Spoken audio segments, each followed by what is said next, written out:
Yeah, ready to go when you are, Bryce.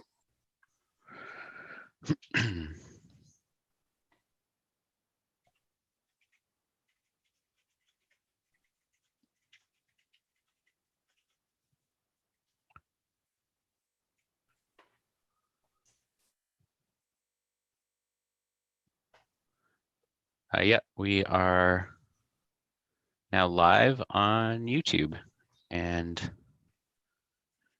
I will pass you the host.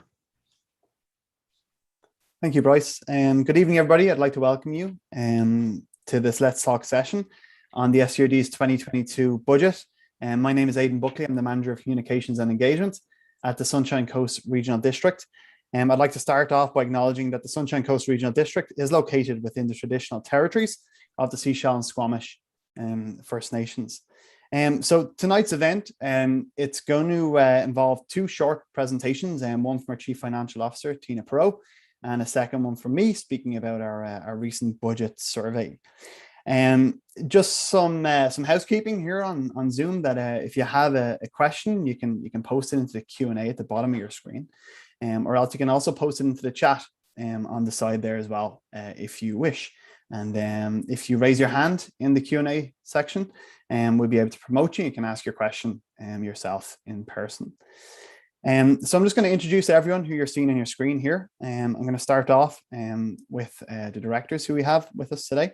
So first of all, Darnelda Seegers, who is our SCRD chair. We have Area B Director, Laurie Pratt. Area F Director, Mark Hiltz. We also have the SCRD's Chief Financial Officer, Tina Perot. And we also have the SCRD's CAO, Chief Administrative Officer, Dee McKinley, there as well. So as I mentioned, we're going to start off this evening with a quick presentation from Tina, followed by a presentation from myself, and then we'll get into some questions. Feel free to add a question in the chat kind of throughout the presentations themselves, and we'll get to them then when we can. So I'll turn it over to you first, Tina. Thank you, Aidan. So thanks everybody for joining. I'm just going to share my screen here. So, all right. So the SCRD has just concluded its pre-budget deliberations, and so at those deliberations, a lot of this information was presented, and that was on November the 1st. So that can be found on our website if people want some further information. And so at that presentation, we provided some preliminary information, some financial outlook. We provided some information on some of the key financial items that are going to be coming in the budget, and some emerging items. So these are some of the things that we're going to highlight in this presentation here. So as itemized in that particular session, we talked a little bit about some of the items impacting our budget for 2022. And these are not uncommon to things that you're hearing in the news today. So of course, inflation and impacts related to supply chain are things that are impacting the regional district. So our ability to acquire goods and services are impacting our budget. And so it is obviously of concern as to understanding what those implications are going to have on us coming into the 2022 budget, from a financial and even from our ability to execute projects on a timely manner. Of course, COVID-19 continues to be an impact, both from a resourcing and from an economic standpoint. And so definitely from a economist perspective, we do have some positive outlooks as far as coming out of COVID-19 into 2022. And so we are seeing some, positive economic activity, especially in our own community, but there are still some concerns due to staffing shortages and, again, some of the supply chain issues caused by COVID. So our community and workforce impacts are most certainly impacting the regional district and our ability to recruit and retain people, and that has to do with COVID-19, but also some sort of looming issues in the sense of, people are making some different choices in life, and some of this was highlighted in our pre-budget sessions due to the Great Resignation or the Gray Tsunami. And so definitely the regional district is feeling some impacts in some of our segments of our community, whether it's our transit system, our utility system, or even some of our professional type of positions, and our ability to recruit and retain staff. So again, some of the more granular type of things is we've got our full year impact of 2021 employment approvals. So those are the key positions that were approved during 2020 and in 2021 budget. So we've had some staffing increases that the full year impact, we traditionally budget for those incrementally, knowing that we're not going to recruit people until mid-year at least. And so again, we see the full cost implication in the coming budget. We definitely have a lot of information technology updates that are happening, a lot resulting as a result of COVID and our changing working conditions, and just this session alone, our ability to do hybrid meetings and or remote type of work or technology either through our meetings, which is driving different needs for the organization. And it's also an opportunity for us to do some process improvements for the public to improve customer service. So we also have some more some items which were decisions out of the 2020 budget and into 2021. And that one of those items is the reinstatement of the Community Recreation Capital Renewal Plan. And what that was is that heading into the 2021 budget and some of the 2020 budget adjustments we did, is there was approximately $500,000 that was deferred to cover shortfalls in user fees anticipated for 2021. And so that particular renewal plan is being reinstated in 2022. And therefore, that particular budget is increased in taxation somewhat. So we also have some future commitments related to debt servicing. So we have many projects that have been approved either through 2020 and 2021, such as the Church Road well. Our metering AAP also was approved this year. So we anticipate in 2022 that some of that debt servicing will be required in the coming year, either partially or just being instated either from a short-term borrowing perspective to bridge us to those longer-term commitments. We also are having our user rate and parcel tax reviews. So at this Thursday's Infrastructure Services Committee, so that is November the 18th, those particular user rate and parcel taxes for our utility rates, so that includes our water services, our wastewater services, as well as our refuse collection, will be presented at that meeting. So some of the emerging items coming out of the next few months. So November 1st was our pre-budget, and our round one budget deliberations are scheduled for December the 13th. And in between that, staff are still reviewing some of their proposed initiatives.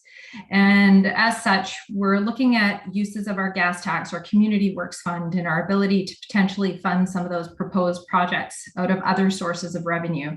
So whether or not they're through our gas tax or whether or not through some other granting opportunities.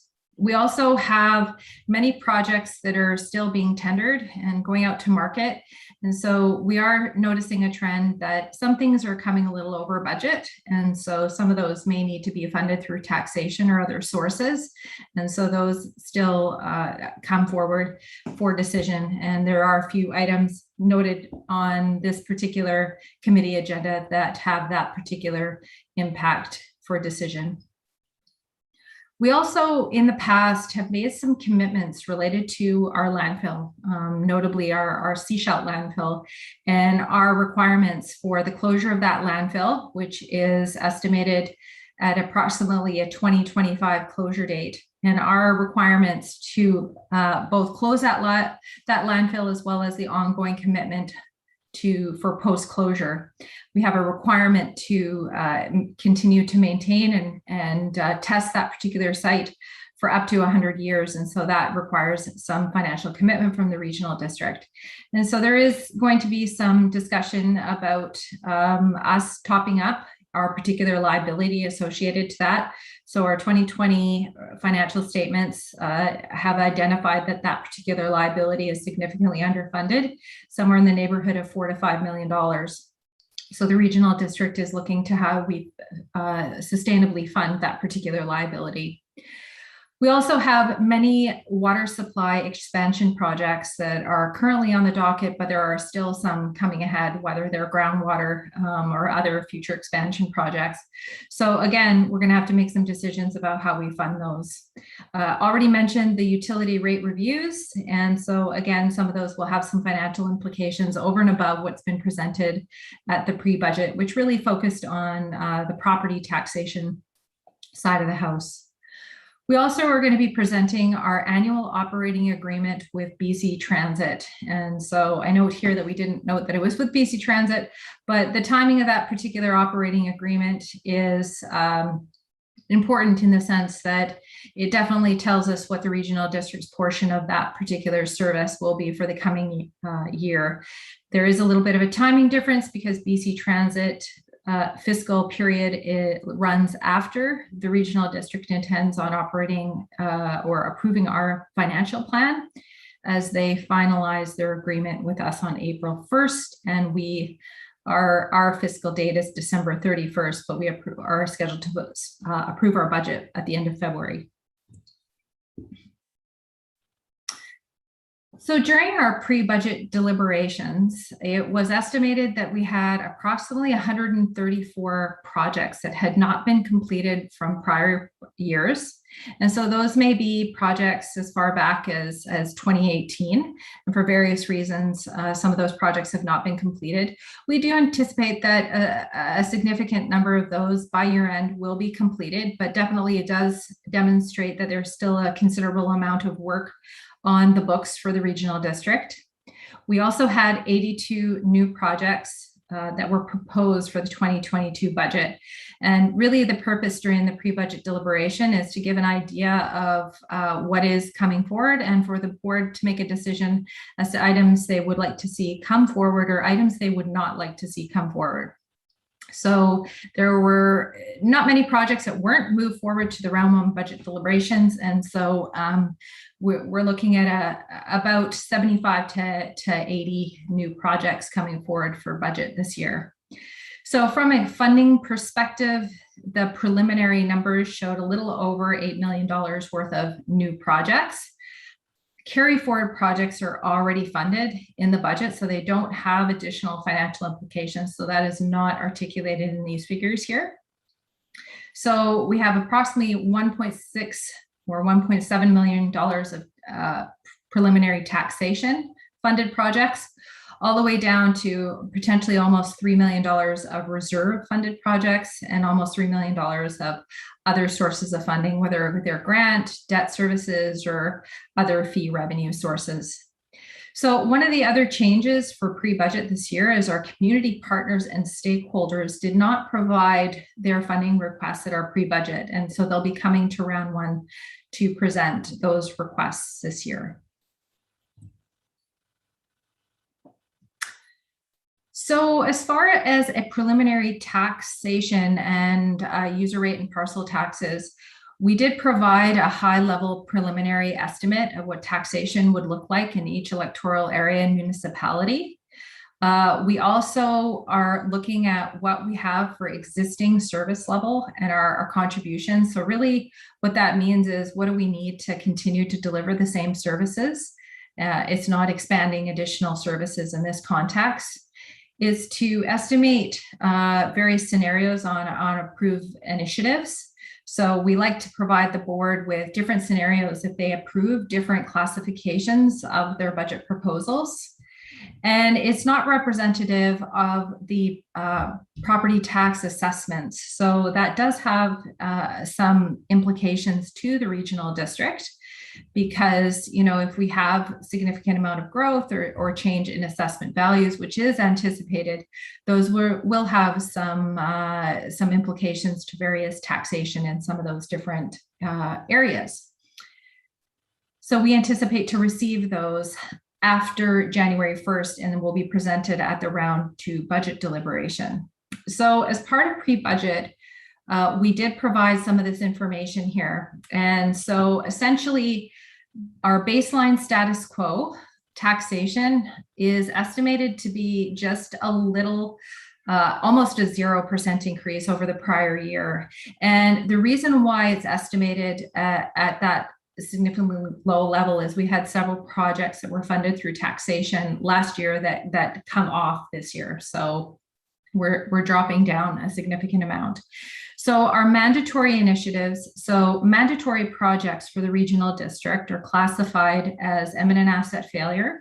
So we do have some projects where we have roofs that are no longer functioning and need to be replaced at one of our water system buildings, and or safety. And that means there's a WCB requirement that we have to adhere to, or something to keep our staff and community safe, and or we have regulatory compliance. So we do have some of those through our solid waste service, where there's a requirement through things like Ministry of Environment for us to maintain our landfill a certain way. So those types of things the board has approved would not come forward as budget proposals, because there really is very little to no choice related to these various projects. And so that would then mean that our taxation would go up just a little over 1%. So business continuity, it means that there's a service level decision. And that means we may have to increase service levels. We might have to increase certain type of line items to maintain the existing service levels. So that might be additional staffing in the case of our utility services, and or in some of our various items like public transit to maintain some of those COVID level standard cleaning protocols. So that would increase our overall taxation up to about 4.15%.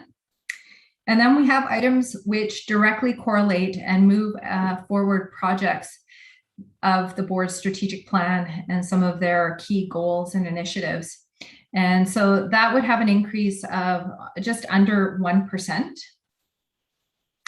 And we have also low cost, high value. And so this is kind of we have very few projects that classify in this particular realm. And they mean that there's little financial investment related to the project, but have a lot of benefits such as high customer service delivery, efficiencies to the service, and maybe just be some requests that we're hearing in the community. So other is where we really don't have any classifications. They may just be, again, community requests. They may be ideas that have come up through board directive to explore. And so that would be additional 1%. So our community partners and stakeholders, again, through pre-budget deliberation, we were not aware of what some of their preliminary requests were. And so the overall tax impact, if all the budget proposals that were presented with the sources of funding presented during pre-budget deliberation, we'd be looking at an overall tax impact of just a little over 7%. So again, these are very preliminary numbers. The assessments haven't been factored into this, and we are looking for alternative sources, such as our COVID restart funding that may be able to defer some of these tax impacts. So next steps and considerations. We're going to continue with these community conversations. Today is our first one here on November the 16th, and we have another one scheduled for next Tuesday, the 23rd at the same time. Our round one budget, as mentioned, takes place on December 13th, 14th, and 15th. And we have our community partners and stakeholders included, and we'll be presenting at those deliberations. We'll also be holding some area-specific information sessions. So this is very similar to what we did last year, where it's very area-specific. So whether or not it's something for Area A, Area B, our member municipalities, we also generally do presentations there. And last year, our elected officials took these on and did a fantastic job. So again, we're planning those sessions. So our round two budget deliberations are scheduled to take place the week of January 24th, and our budget is scheduled to be adopted at the end of February. So that is our financial plan bylaw. Legislatively, we're required to do that by March 31st, and we have moved up our dates a little this year so our staff can get a jump start on some of those critical projects required. So that ends my presentation. And so I think we're transitioning over to you, Aidan. Thanks, Tina. Appreciate it. Just while I share my screen here, I see we've had some folks recently join us. So if you have a question, you can just put it into the Q&A tab. And as well as that, if you can also put it into chat at the bottom of the screen there as well. If you have one, or you can raise your hand and I'm gonna let you on into the meeting. You can ask the question yourself. Is everyone seeing my screen okay? Okay, perfect.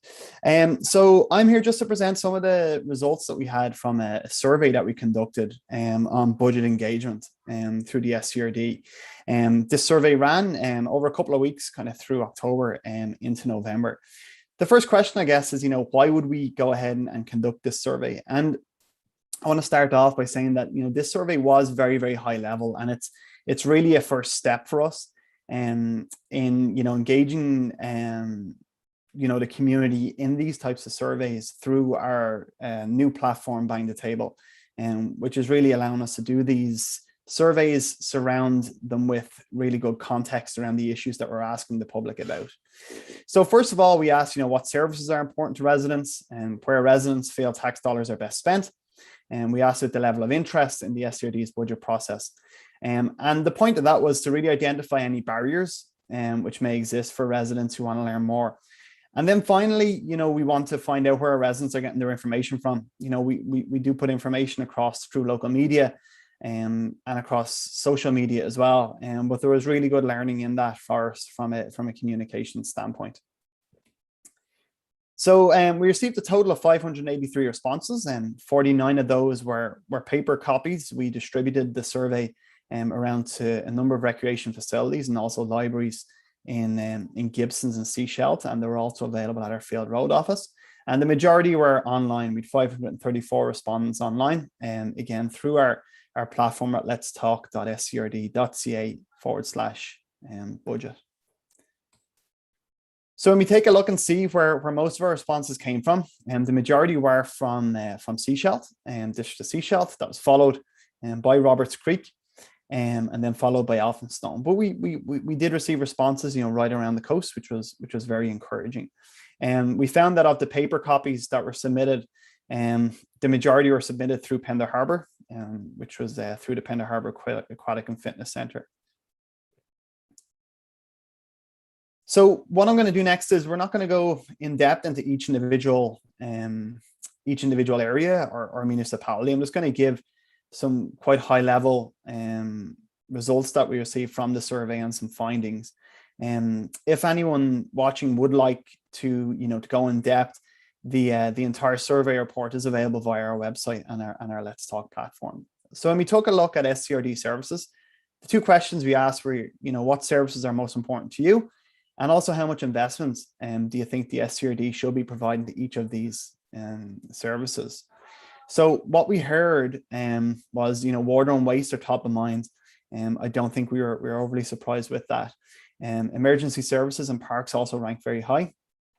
And the rankings do align with one of the pillars in our strategic plan, the board strategic plan, around asset stewardship, and particularly when we take a look at water and waste. From a comments perspective then, because in each section, members of the community could include some comments, mostly focused on improvements to water supply. Sports field and Dakota Ridge were both very popular topics, user groups for sports fields, and also some of the associations who utilize Dakota Ridge did share this survey widely, and that's very appreciated. And their comments are certainly reflected in the results from the survey. Again, the issue is raised of having infrastructure to support development. And something that I'll get to a little bit kind of throughout the survey is, roads were mentioned a number of times. And I think one of the real learnings for us from a communication standpoint was the need for us to maybe communicate a bit more effectively to make the community aware of what the SCRD, really does in the community, and what's, under the purview of, like the Ministry of Transportation or Capital Highways. or Hydro or Fortis BC as well. So next question we looked at was around budget participation. And we asked a couple of questions here. The first one being, how do you rate your knowledge of the SCRD's budget process? And have you ever taken part in a meeting about the SCRD's budget process? And then if they answered no, ask them why they'd never taken part in a public budget meeting. And I can tell you the majority of people who responded have not taken part in the budget process in the past. A lot said they didn't appear to know when meetings were taking place. So again, that's learning that we're taking and we're going to move forward with in the coming months. And there are people who are interested, who want resources to help understand their budget. And we did hear loud and clear of the need to use, very plain language when we're discussing issues around their budget. And that will be reflective in news releases that will be coming over the coming weeks and months. And some commented that they would like to get the information in a more visual format. And that's something that we've really taken on board through the communications team. And our communications officer, Cecilia Garcia, has got very hands-on with a really great product that we subscribe to called Doodly, which essentially allows us to produce short videos and whiteboard style videos, and which help us explain quite difficult processes in a bit more of a visually satisfying way. So next of all, we looked at communications, and the big questions here we're asking, where the community receives their information about the SCRD, and then asking, how the SCRD can provide better feedback or better communication opportunities for the community to share their feedback. So what we heard here was, Coast Reporter, SCRD website, and Facebook, all ranked very high, and Coast Reporter actually ranked the highest of all. There are frustrations with the website, and I'm very happy to say that they will be remedied in the coming months. We do have a request for proposal which recently closed, and it's top of my agenda to get a new website in place as soon as we possibly can. And I understand the frustration in the community with the website, so we are working to make information available and accessible as possible until we get the new website in place. Community Facebook groups and community group pages are very popular. We did receive, from a number of people in comments asking for more email and newsletters. And that is something that we'll absolutely be looking to integrate into our new website when we get it up. Direct mail, we also had requests around direct mail. They can be quite expensive, so that's something that's a discussion that we will be taking forward with various departments in the SCRD. And many said that the survey is a good start. And then finally, we did have concerns that feedback provided wouldn't be actioned, which is something we heard throughout the survey itself. The survey itself we got in excess of 600 comments, so that was really good to see. Then finally, we asked an open question, and it was just asking if there's anything else the community would like to share. And on that, we received over 190 comments, and water again being the big issue. There was concern about potential taxation increases. There's comments about roads, ferries, and areas of development outside of the SCRD's control, and that's something that I touched on earlier. In that's something that communications team is really taking on board, and moving forward, we are preparing some communications planning around making the community aware of what the SCRD actually does. And then the majority of comments were focused on service improvements and increases to service as well. So what's next for us? So we have our community information sessions, as Tina mentioned earlier. So we've got the first one today. We've another one on the 23rd. Our Let's Talk budget page is up and running, and that's available at letstalk.scrd.ca/budget. And then residents can provide feedback and have questions answered on that. Comments on communications, we'll absolutely be factoring them into future budget comms. Coming up to round one budget and round two budget, we'll be doing something similar to what we did last year in really looking to break down as best we can the taxation increases into terminology that the community can really understand. And then finally, we will be continuing to do as much visual storytelling as we can on the SCRD's budget process. So again, that's pretty high level, just a run through what our survey told us. Again, you can read the entire report, which runs in excess of 50 pages. We included all the comments that we received on there as well. And you can go take a look yourself, and that's at letstalk.scrd.ca /budget. So I'm going to stop sharing here. Thanks for staying on board with me there while I whip through that. And I see we have a question to chat here. I'm just going to stop sharing. Okay, so I'm just going to start off here with questions that came into us via our Let's Talk platform. And the first question, Tina, I know you touched on this a little bit earlier, but it was asking about, you know, the earlier approval of the budget this year, and why we're going about that. So I know you made reference to it earlier, but yeah, just wanted to ask that. Yeah, so some of the reasons why we are looking to approve our budget a month earlier is really something that we were trying to do in 2020 when the second year the board came along.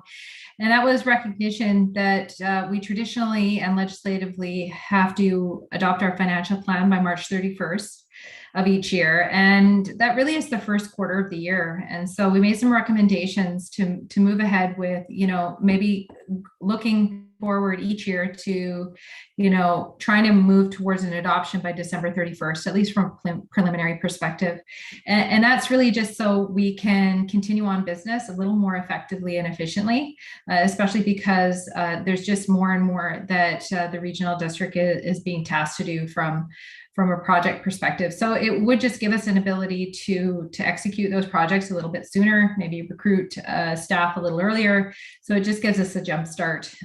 So this year we moved it ahead 1 month, and we are hoping to do that another month for 2023 to where we're at a point by December. We understand that there's a lot of work internally and even for the community to get on board and get used to these changes in timelines. And so there's some recognition that just even a month does make a big difference for folks, especially internally, to prep for budget.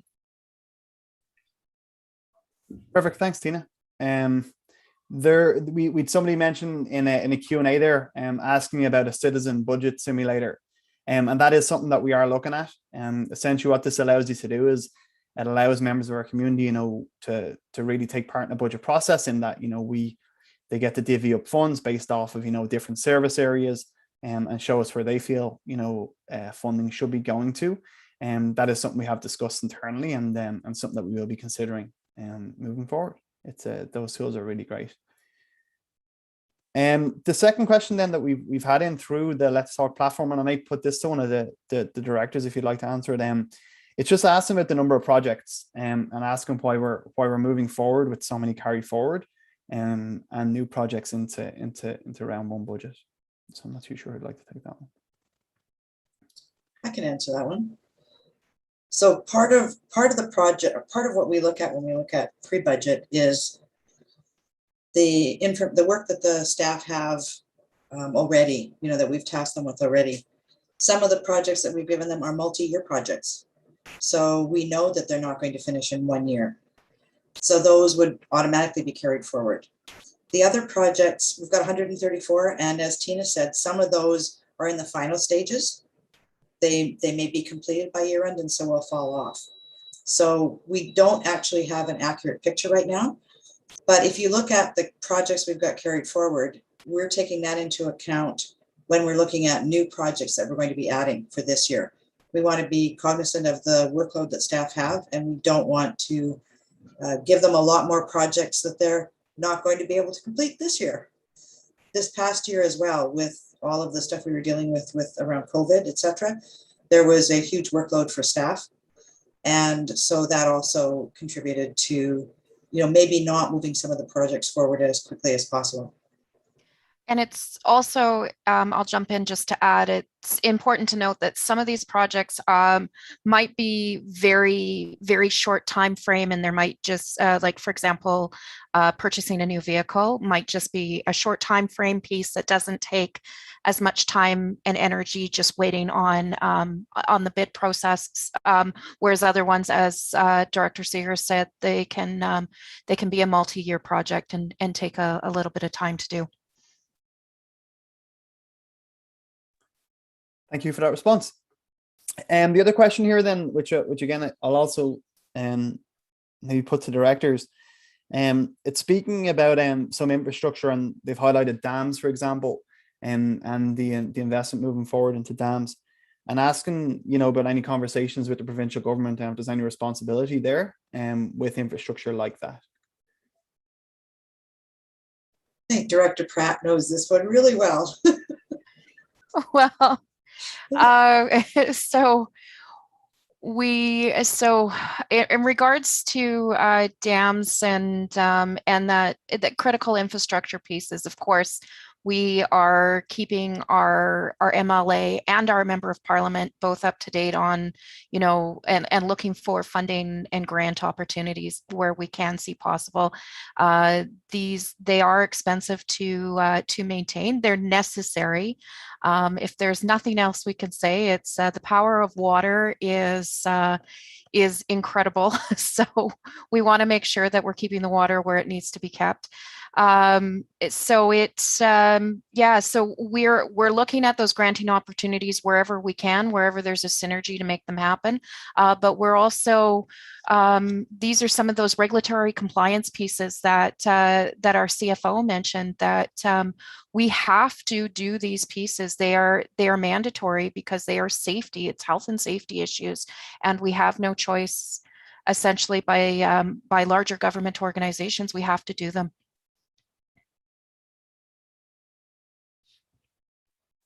Perfect. Thank you, Director Pat. It's quite a long question that we had in, but essentially the person this again came in through our questions on the Let's Talk platform.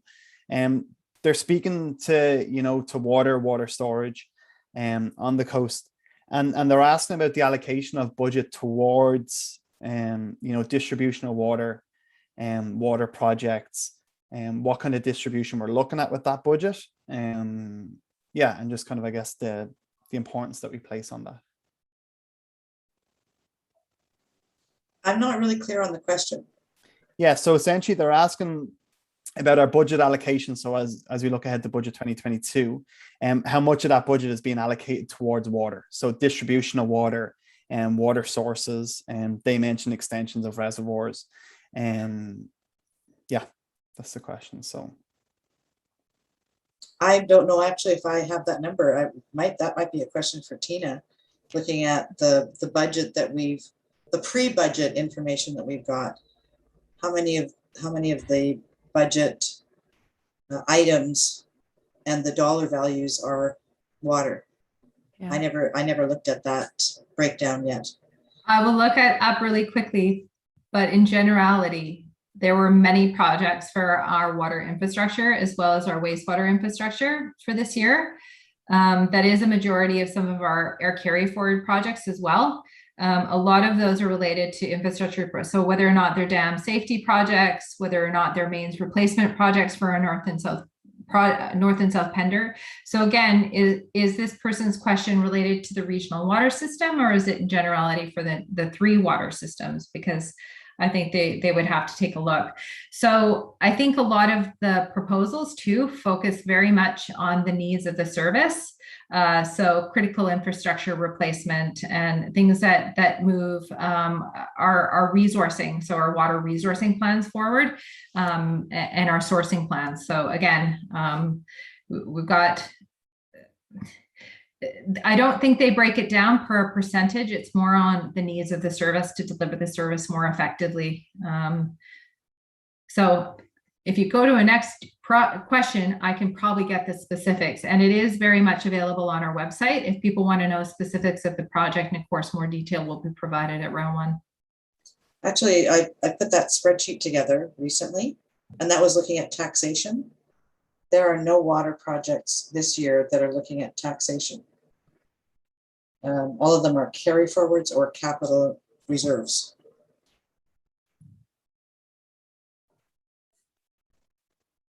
Okay, thank you for that. Sorry about the confusion on that question. I was just trying to, That's okay, to go through it there.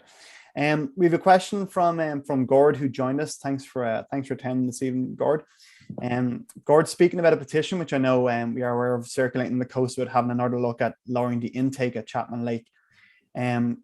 asking what the board's feeling is about that, and also asking about you know, whether or not it'd save dollars to potentially look at it. So I'm not too sure who'd like to take that one. Director Pratt, you're really up for this. Go ahead. You like the water stuff.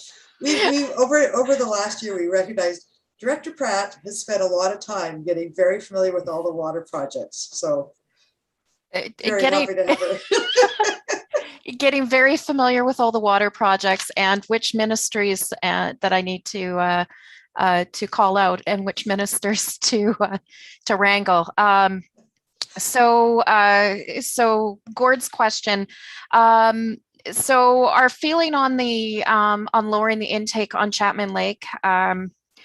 Well, we as the previous board had actually applied for this to the province. And so they applied, I believe, 2017, maybe early 2018.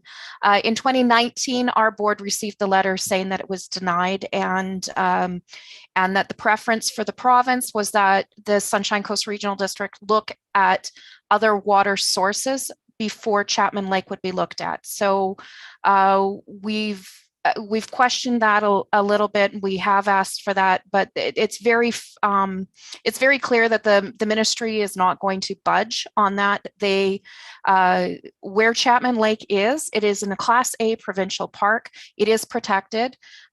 We do need special permits to even put the siphon in during stage 4, and so that's these are, or do any kind of work up there. So it's certainly, the petition is putting some pressure on the province. It's always best, though, before you start circulating those petitions to the province, that you check in with us too, so we can help direct some of the comments and help you with the background information there. It is a really complicated issue, and our understanding from the province is they will not budge on the Chapman expansion, on raising the dam or anything, primarily because of environmental concerns and the classification of the park. Thank you for that. Good job. Dr. Pratt. We do have someone who's an anonymous attendee who has made mention in the Q&A that that we may need a different minister before they look at changing the park boundaries or classification, as the current minister is the same one who said no previously. So just to make sure that.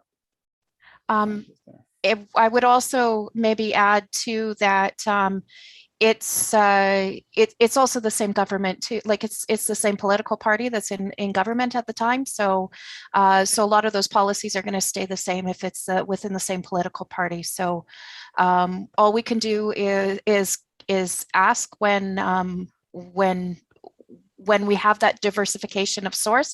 But I think it's pretty clear to everybody on the Sunshine Coast, we do need to diversify the sources, which is why we're doing all the groundwater investigating within the aquifers. Perfect, thank you. This is our last question that I have of the evening, and if anybody would like to ask any other questions, you're more than welcome to add them to the Q&A. Or else add them to the chat as well. So I'll ask this one here. So it's essentially it's speaking to the landfill. They're asking how are costs associated with the landfill being factored into this and upcoming budgets. So I'm going to presume that this individual is speaking about the closures of the landfill coming up. Tina, did you want to address some of that? Well, I can definitely start, and I think I've touched on it a little bit in some of the material I covered, and of course, some of the carry forward projects we have. So again, from a financial state, we do have a lot of pressure in our solid waste services. So whether it's existing services or what our requirements going forward, or even what our next steps are going to be. So again, we have a lot of activity in our solid waste services as well. So again, our landfill is estimated to be closed based on airspace capacity by 2025. That particular number is reviewed by our external landfill engineers, so a third-party consultant on an annual basis. And so again, we anticipate to receive as part of our year end what that estimation is too. One of the other factors is that during a landfill, there's various stages that you close active face. And again, our stage H is a project that was approved in 2021. And so we haven't actually concluded or even tendered for that project yet, because the concentration was really on the landfill remediation up at Seashell Landfill. And so that project is nearing completion. And so we're on to the next. And so as a result of that particular project, maybe there's some opportunities for us to be able to get some additional life based on how we run the operation. So staff are always looking at how can we gain years. So whether or not it's diversion initiatives. So again, organics has just started this year. I think District of Seychelles is looking to roll that out as well. So, you know, every bit helps. So again, that ties back to our financial commitments. The solid waste management plan is also being reviewed. And so some of that is, you know, what are our options to bridge us to what our next options for waste is for the Sunshine Coast. So again, those are some financial cost pressures. Also, we do have increased regulatory requirements for our existing landfills. So again, we have a lot of pressure financially just to maintain it until we do have to close it. And so that's definitely indicative to some of the proposals that are coming forward. And lastly, the item about what our future liability requirements are. So from a closure, post-closure, and again, the stage H, as it's called, that has basically depleted our reserves that we have established. And so we need to build up going forward as well. Thanks, Tina. And Tina, I believe you had some numbers then just in the question earlier. Essentially, there were somebody asked about related the water project. Yeah. Thanks, Aidan. So I did just a cursory review of the proposed initiatives that were provided, and some of the carry forwards I included as well, because some of those haven't even started, but it's just important to note. So for our north and south systems, there is approximately 15 projects that are either carry forwards or are being proposed for 2022. We have 38 for the regional water system. Those are carry forwards and additional new ones. And then we actually have 9 projects that are joint initiatives. So that it might mean additional staffing or particular projects that those 3 services would cost share in. So that is a significant number. It's definitely over a third of our budget is related to our water services.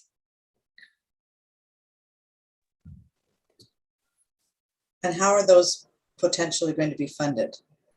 So our water services are not property taxation, but they are parcel tax. So they're a different form of property taxation, and our user fees. So operations are generally covered through our user rates, which again is being presented this Thursday for consideration. And our capital projects are typically funded, and I say typically because there may be alternative sources, are generally funded through our parcel tax or reserves or alternative sources. One of the key items for, say, North and South this year is they do have a significant amount of mains replacement projects that are being proposed for 2022, and those are being proposed to be used through the federal gas tax, the gas tax money for that particular area. So again, that would really, really help towards the financial sustainability, because we have had to increase parcel tax, especially quite a large amount, even user rates, to balance things out there, because those are relatively small. They don't really have very large economies of scales. And of course, from a regional district standpoint, we can't move money amongst our services. There are distinct business units. So again, that was something put forward to help with costs this year. Thanks, Tina. I see Gord has just put one more question into the Q&A here. And again, it's in reference to follow on from his Chapman Lake question earlier. He said, thank you. But really, we've such a good and economic water source at Chapman Lake. We should push to revisit it. How would you suggest we go about it? That may go to Mr. Pratt or Chair Seegers. I'll start off and let Darnelda finish, I guess. So,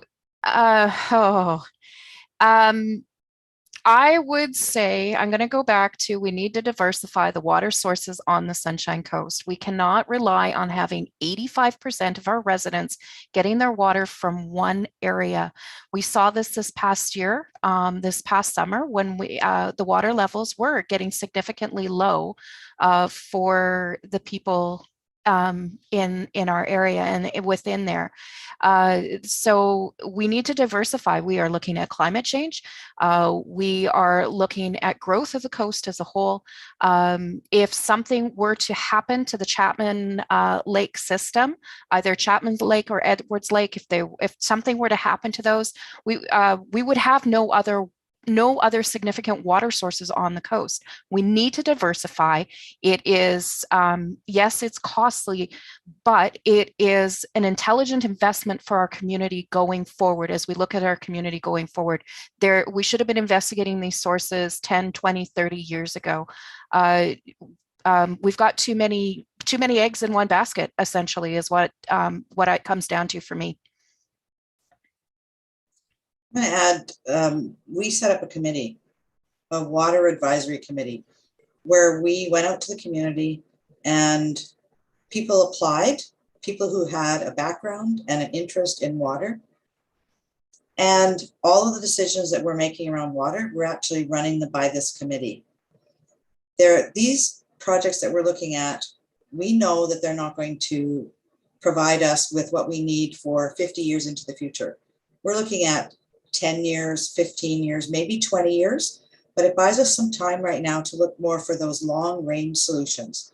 So we're actually looking at this in two stages. One is to deal with the water needs we have now and to buy us time for a long-term solution.